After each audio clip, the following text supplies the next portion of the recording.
Assalamualaikum warahmatullahi wabarakatuh. Selamat pagi teman-teman sekalian dan juga Bu Retno. Semoga sehat selalu dan dalam lindungan Allah Subhanahu wa taala. Di sini kami dari kelompok 8 akan mempresentasikan tentang materi kode etik pada bab 8, yakni pendidikan dan atau pelatihan. Sebelumnya, perkenalkan kelompok kami yang beranggotakan 3 anak. Yang pertama yaitu Nafisatul Hamidah, kemudian yang kedua ada Wazlun Nushi, dan yang ketiga Reza Eka Saputra.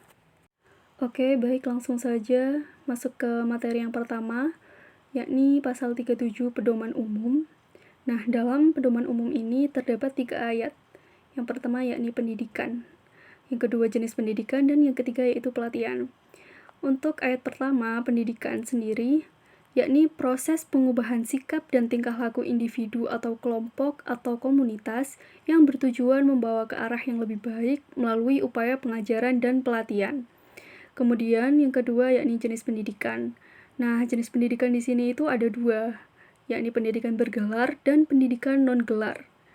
Untuk pendidikan bergelar sendiri, yaitu program pendidikan yang dilaksanakan oleh perguruan tinggi. Sedangkan pendidikan non-gelar adalah kegiatan yang dapat dilaksanakan oleh perguruan tinggi, himsi, asosiasi atau ikatan minat, dan atau praktik spesialisasi psikologi, atau lembaga lain yang kegiatannya mendapat pengakuan dari himsi.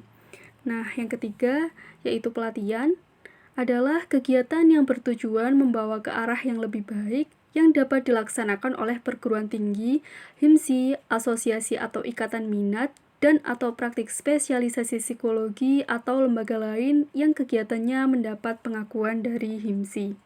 Selanjutnya, pasal 38 yaitu rancangan dan penjabaran program pendidikan dan atau pelatihan. Pada ayat pertama, yaitu psikolog dan atau ilmuwan psikologi yang bertanggung jawab atas program pendidikan dan atau pelatihan mengadakan langkah-langkah yang tepat untuk memastikan bahwa program yang dirancang memberikan pengetahuan yang tepat dan pengalaman yang layak untuk memenuhi kebutuhan. Untuk yang ayat kedua, psikolog dan atau ilmuwan psikologi mengambil langkah yang memadai guna memastikan penjabaran rencana pendidikan dan atau pelatihan secara tepat dengan materi yang akan dibahas, dasar-dasar untuk evaluasi kemajuan dan sifat dari pengalaman pendidikan. Standar ini tidak membatasi pendidik, pelatih atau supervisor untuk memodifikasi isi program pendidikan dan atau pelatihan atau persyaratan jika dipandang penting atau dibutuhkan selama peserta pendidikan dan atau pelatihan diberitahukan akan adanya perubahan dalam rangka memungkinkan mereka untuk memenuhi persyaratan pendidikan dan atau pelatihan. Nah, yang ayat ketiga yaitu psikolog dan atau ilmuwan psikologi menyusun program pendidikan dan atau pelatihan berdasarkan teori dan bukti-bukti ilmiah dan berorientasi pada kesejahteraan peserta pendidikan dan atau pelatihan. Jika psikolog atau ilmuwan psikologi menggunakan program yang telah disusun oleh pihak lain, maka seyogyanya mendapatkan izin penggunaan program tersebut atau setidak-tidaknya mencantumkan nama penyusun program. Untuk ayat yang terakhir, yaitu ayat keempat, psikolog dan atau ilmuwan psikologi dalam melaksanakan pendidikan dan atau pelatihan diawali dengan menyusun rencana berdasarkan teori yang relevan, sehingga dapat dipahami oleh pihak-pihak lain yang berkepentingan. Psikolog dan atau ilmuwan psikologi membuat desain pendidikan dan atau pelatihan, melaksanakan dan melaporkan hasil yang disusun sesuai dengan standar atau kompetensi ilmiah dan etik. Selanjutnya pada pasal 39, yaitu keakuratan dalam pendidikan dan atau pelatihan. Psikolog dan atau ilmuwan psikologi mengambil langkah yang tepat guna memastikan rencana pendidikan dan atau pelatihan berdasarkan perkembangan kemajuan pengetahuan terkini dan sesuai dengan materi yang akan dibahas, serta berdasarkan kajian teoritik maupun bukti-bukti empiris yang ada. Baik, untuk materi selanjutnya akan disampaikan oleh rekan kami. Pasal 40. Informed consent. Dalam pendidikan dan atau pelatihan, psikolog dan atau ilmuwan psikologi harus memperoleh persetujuan untuk melaksanakan pelatihan, sebagaimana yang dinyatakan dalam standar informed consent, kecuali jika a. Pelaksanaan pelatihan diatur oleh peraturan pemerintah atau hukum. B. Pelaksanaan dilakukan sebagai bagian dari kegiatan pendidikan, kelembagaan, atau organisasi secara rutin. Misal, syarat untuk kenaikan jabatan. Pasal 41. Pengungkapan informasi peserta pendidikan dan atau pelatihan. Ayat 1. Psikolog dan atau ilmuwan psikologi mengambil langkah-langkah untuk melindungi perorangan atau kelompok yang akan menjadi peserta pendidikan dan atau pelatihan dari konsekuensi yang tidak menyenangkan, baik dari keikutsertaan atau penarikan diri atau pengunduran dari keikutsertaan. Ayat 2. Psikolog dan atau ilmuwan psikologi tidak meminta peserta pendidikan dan atau pelatihan untuk mengungkapkan informasi pribadi mereka dalam kegiatan yang berhubungan dengan program yang dilakukan, baik secara lisan ataupun tertulis, yang berkaitan dengan sejarah kehidupan seksual, riwayat penyiksaan, perlakuan psikologis dari hubungan dengan orang tua, teman sebaya, serta pasangan, atau apapun orang yang signifikan lainnya untuk melakukan hal tersebut.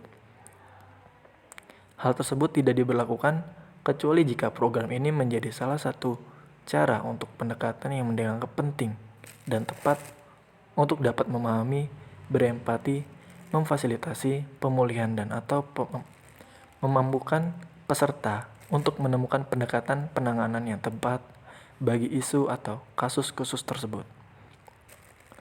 Ayat 3. Bila pengungkapan informasi pribadi yang peka harus dilakukan, hal tersebut harus dilakukan oleh psikolog atau ilmuwan psikologi yang terlatih untuk memastikan kebermanfaatan maksimal, mencegah dampak negatif dari hal tersebut, serta untuk tetap memastikan tidak diungkapkannya informasi pribadi tersebut dalam konteks lain di luar kegiatan ini oleh semua pihak yang terlibat. 42. Kewajiban peserta pendidikan dan atau pelatihan untuk mengikuti program pendidikan yang disyaratkan. Bila suatu pendidikan dan atau pelatihan atau suatu kegiatan merupakan persyaratan dalam suatu program pendidikan dan atau pelatihan, maka penyelenggara harus bertanggung jawab bahwa program tersebut tersedia. Pendidikan dan atau pelatihan yang disyaratkan tersebut diberikan oleh ahli dalam bidangnya yang dapat tidak berhubungan dengan program pendidikan dan atau pelatihan tersebut.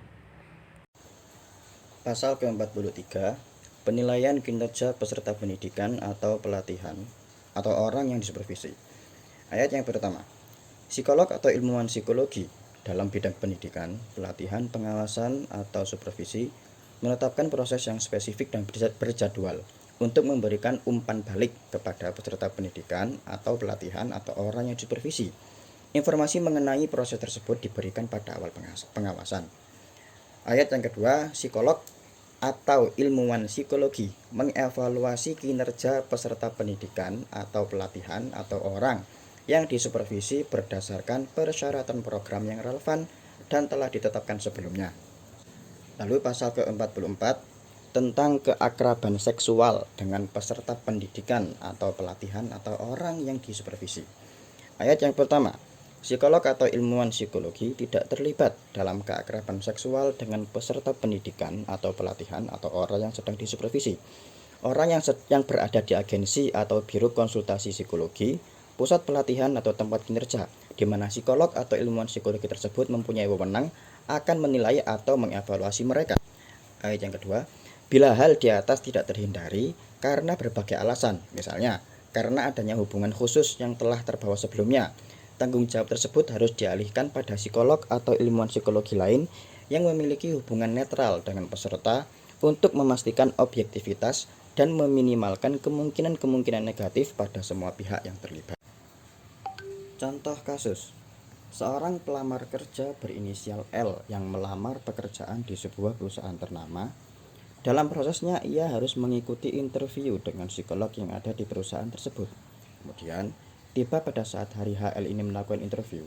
Setelah interview dilakukan, psikolog tersebut tidak bisa memberikan hasilnya saat itu juga, karena masih ada yang mau dipertimbangkan.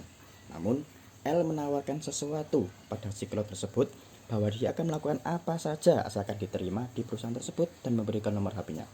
Kemudian, psikolog tersebut menerima tawaran L untuk berhubungan seksual di sebuah hotel pada malam itu. Akhirnya, mereka janjian untuk bertemu. Setelah pulang dari berhubungan seksual, seorang psikolog tersebut memberikan kabar kepada L bahwa dia lolos interview dan diterima kerja di perusahaan tersebut. Analisis kasus, dari kejadian tadi, psikolog tersebut sudah jelas-jelas melanggar kode etik psikologi pada bab 8 pasal 44 yakni keakraban seksual dengan peserta pendidikan atau pelatihan atau orang yang sedang disupervisi. Yang mana dalam kasus tersebut dijelaskan bahwa seorang psikolog pernah memiliki atau pernah berhubungan seksual dengan kliennya. Apabila psikolog ini tidak bisa menghindari tawaran dari L, seharusnya dia mereferal kepada psikolog lain untuk melakukan proses interview. Baik, demikian penjelasan dari kami kelompok 8, bab 8 tentang pendidikan atau pelatihan. Jika ada pertanyaan, silakan untuk ditanyakan. Akhirul kalam, wallahul muwaffiq ila aqwamit thoriq. Assalamualaikum warahmatullahi wabarakatuh.